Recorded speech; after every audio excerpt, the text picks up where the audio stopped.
स्वर्गीय गणपतराव देशमुखांच्या घरावर बॉटल फेकल्याचं प्रकरण समोर आलंय। दारूची बॉटल फेकल्याप्रकरणी 3 संशयितांना ताब्यात घेतलं गेलंय।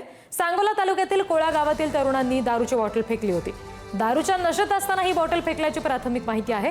देशमुखांच्या घरावर हल्ला होणं म्हणजे प्रत्येक कष्टकरी कार्यकर्त्याच्या मनाला वेदना देणार आहे, असं शेकापचे जयंत पाटील यांनी म्हटलं। बाबासाहेब देशमुख आणि त्यांच्या संपूर्ण टीमला या ठिकाणी एक आश्वासित करू इच्छितो।